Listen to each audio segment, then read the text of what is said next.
Hi everyone, so just wanted to give you a quick update. I've been in correspondence with the UK Foundation Programme Office to clarify some of those things I mentioned at the course where there were differences between what it said on the Foundation Programme website and the Pearson VUE website. It's taken a while because I had to send 3 or 4 emails, go back and forth to clarify different things. We've finally now got a clearer picture, so let me just go through the key updates. Okay, so the first thing is that it's been confirmed that the exam will be in 2 different sections. It's still the same 3 parts with the 3 approaches we talked about. So a couple of changes to the number of questions though.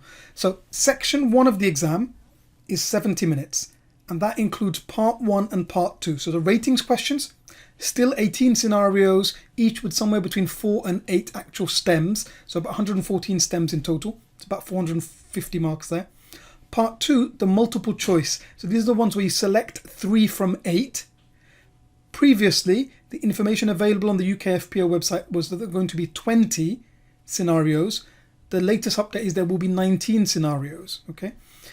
Now, that is section 1 of the exam and you have 70 minutes for that. If you finish before 70 minutes,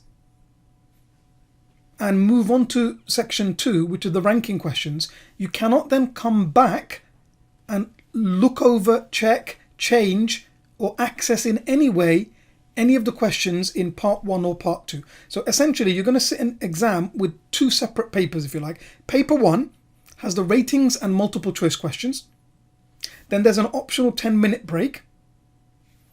Whether you take that break or not, once you start section 2 of the exam, paper 2 if you like, that just has part 3, the ranking questions, and there's going to be a change to that too. Rather than 37 scenarios, there'll be 38 scenarios. So these are the ones, remember, where you rank from best to worst 5 options. Okay, so that's now worth 760 marks because it's 20 marks per question. There's going to be 38 scenarios.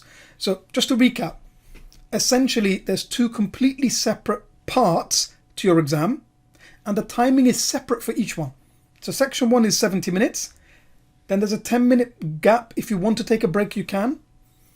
But then once you start the second section, you've got 70 minutes just for the ranking questions. Once you get to the ranking questions, you cannot go back and access any of these questions at all. Okay.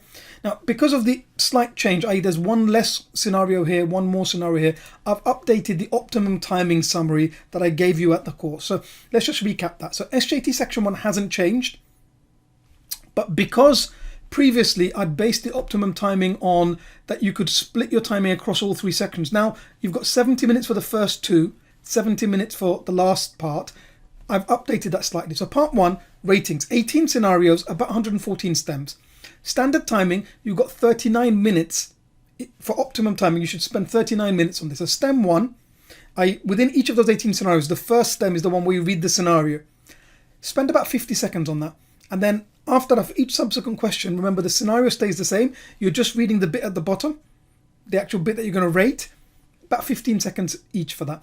For those on extended timing, for example, if you have dyslexia or some other form of neurodiversity or have additional needs, usually you get 25% extra time. So you should allow about 49.5 minutes in total. So, reading the first question or the first page of each of the scenarios, which has the actual main scenario as well as the stem, about a minute, 60 seconds, and then for the rest, just under 20 seconds for each one. That would allow you to finish in about 49.5 minutes. Part 2 is selection. All right, so remember, between part 1 and part 2 together is the first half of the paper. So this is where you pick 3 from 8, i.e. the multiple choice type questions. Okay, so there's going to be 19 scenarios.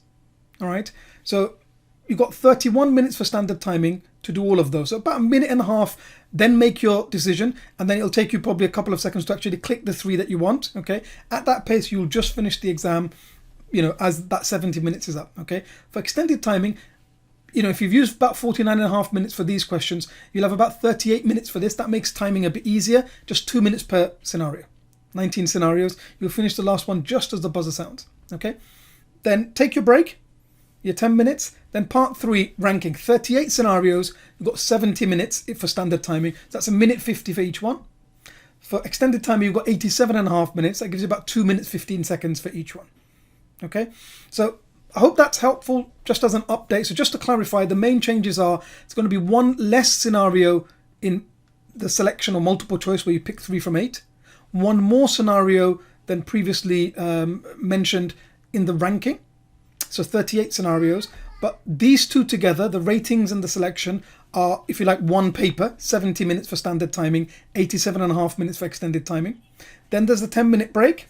And then part 3 is the ranking, 38 scenarios, again, 70 minutes, okay, for standard timing, 87.5 minutes for extended timing. Okay, so I hope that's helpful. Unfortunately, when you look at the sample paper that's online, it still hasn't been updated with sort of these changes, nor has it been updated to reflect that essentially these two are one paper, then there's a gap, and then this is essentially a separate paper with separate timing. You know, they've still got it all as one, and like once you get to here in the online sample, you can still go back to here, which I think is, you know, it would be better if they made a mock that reflected better the real exam. Okay, I have given some of that feedback to them. Hopefully, you know, by next year they do update it. Okay, but I hope that's helpful. Remember, you know, all of your hard work and your sacrifices, all of your efforts are going to be worthwhile when you smash your SJT and you get your first choice rotation. Please do keep in touch. Let me know how you get on, and I hope to hear some good news for you when the results come out next year. Okay,